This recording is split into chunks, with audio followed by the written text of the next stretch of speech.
How could an 11-year-old girl just vanish, leaving a hole in her mother's heart? What do you miss most about Bethany? Everything. I miss so much about her. You have to remember she was only 11. So she's 11 to me. That's who she is.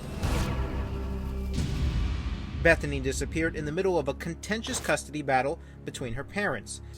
Larry Markowski claims he took Bethany to the mall, took a nap in his van, and when he woke up, she was gone. Have you developed an official suspect? No one has been charged in Bethany's disappearance. Persons of interest? Because we don't know where she is, anybody could be a person of interest. Have you been able to clear Jonnie or Larry in Bethany's disappearance? We have no evidence to suggest that Jonnie was involved in Bethany's disappearance. With regard to Larry, there are investigative steps that we took early on in this investigation and continue to take to this day. Special Agent Ferguson says there's simply no evidence to charge Larry with anything, and they haven't ruled out a stranger abduction. Crime Watch Daily wanted to get Larry's side of the story, so I drove to his remote farmhouse in Tennessee looking for answers. As a dad, I don't even comprehend this allegation towards Larry that he's indifferent towards Bethany's disappearance. We're going to see if that's a fair assessment or not. We'll off to Larry's right now and see if he'll talk to us. Hi, Jason Mattera with Crime Watch Daily. Is Larry here? The bathtub right now. Okay, we're here. Thank you. So Larry's taking a bath. We just caught him while he hopped in the bath. And hopefully he comes out and we can have a chat with him. And as I waited on the front porch for him to come out... Is that a gunshot? What just happened? Did you guys hear that? Yeah. I mean, how could you not hear that, right? It was probably one of the neighbors shooting a rifle. Finally, Larry Markowski comes to the door and speaks in his first on-camera interview about the disappearance of his daughter. Larry, how you doing? Doing good. How are Jason you? Mattera with Crime Watch Daily. We're doing a story on Bethany's disappearance, Okay. and you're the last one to be seen with her. Tell us what happened. Well, I picked her up on Friday, went to Arkansas. And the whole time we was there, we was up all night. We visited and everything else. We came back to my house in Gleason. Well, she wanted to go back to the mall in Jackson to go to Claire's and the game room. So we got to the mall, I think it was about 1:30, 2 o'clock in the afternoon. So I stretched out on the back seat of the van. It wasn't about 30 minutes later I went in, I couldn't find her. I went out to the mall, I looked for her everywhere. I couldn't find her. The police, and to be fair, they haven't named you as a person of interest or a suspect. They won't. Oh yeah, won't they say- have too. Well, they They told you? have too. Oh yes, they have. You heard him say it. He says detectives told him he's a suspect. With that, Bethany's dad takes a quick smoke break, but comes right back to face the heat. They said that you haven't shown any interest, that you were even indifferent Okay, well, let me about tell you something, Bethany's sir. disappearance. They've got a podcast going saying that I'm a mean villain of a human being. We heard from both from Jonnie and from law enforcement that you were disinterested, indifferent, apathetic about the disappearance, and that you haven't shown the same level of passion or put as much resources into trying to find Bethany All over right. these 17 Well, that's years. not true. In fact, Larry Markowski tells me he actually tried to go on national television in a desperate move to help find his little girl. I was going to go on a Montel Williams show. I was called right over to my brother's house, and TBI told me not to do it. Right after Bethany disappeared because he said it would jeopardize the case. Give me just a minute. Sure. He ducks back into the house. Hope Larry comes back.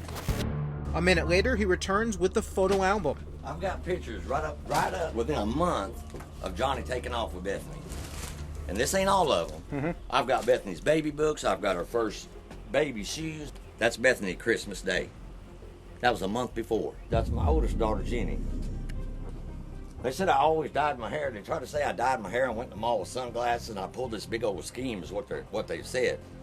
We did hear that. I've never dyed my hair. No, but we saw the pictures of the jet black hair. What my hair? What color is that hair? Doesn't look jet black. But it's black. So you're saying you didn't dye your hair No, sir. jet black and was walking sir. around the mall with sunglasses? No, sir. Remember that podcast where Larry's friend Harold claimed he was going to dump his van at the Mexico border? He said to me, he said, well, why? I'm going to take my van down to the port of Mexico and leave it down there, and you can have it. You just come get it. It'll be yours. So you listen to the podcast? Well, she does, and then she tells relates. you. One thing that came out that was certainly eyebrow-raising is a conversation you allegedly had with your friend Harold, that you wanted to abscond to Mexico. Mm-hmm. You were going to drive the van to Mexico, and then Harold, you were going to give him the van as payment. I'm a truck driver. I drove all 48 states of Canada. If I was going to go to Mexico, wouldn't I not left Little Rock and went to Mexico? And I dang sure wouldn't have took my van down there and called my so-called buddy Harold to come and get the van. Nothing was ever said like that. It's a witch hunt, and it's a pack of lies is what they're saying. And what about that mysterious woman in the police sketch who reportedly tried to enroll Bethany in school? The woman resembled someone on your side of the family. These are accusations, and I don't know where the truth lies. But Actually, did you hear the that? woman looked like Johnny's mother. What do you think happened? I have no idea. If they don't have her, then somebody took her. Do you think she's still alive? Yes, I do. I've never felt that anything else. I believe somebody has her, and I believe she's gonna come home. Just like J.C. Dugard, I follow stuff.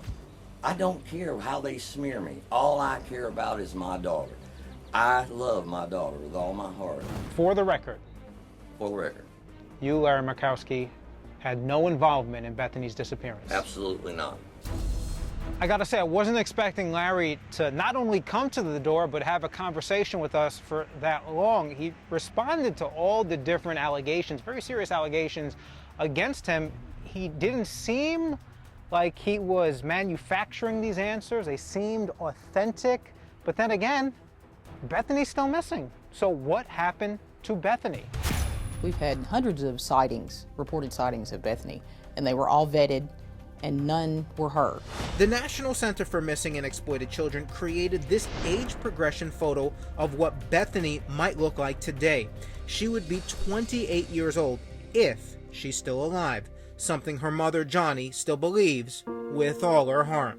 It's so hard for me to believe that it's going to end like this. It's not going to end like this. Bethany's going to come home.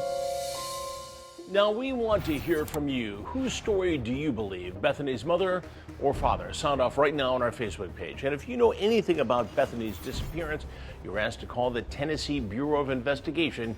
The number is 1-800-TBI-FIND. I'm Chris Hansen. If you like this story, make sure you tune in every day to Crime Watch Daily. You can find where the show airs in your city at crimewatchdaily.com. Watch it live or record it on your DVR and watch it at night. And to all those criminals out there, remember, we are watching.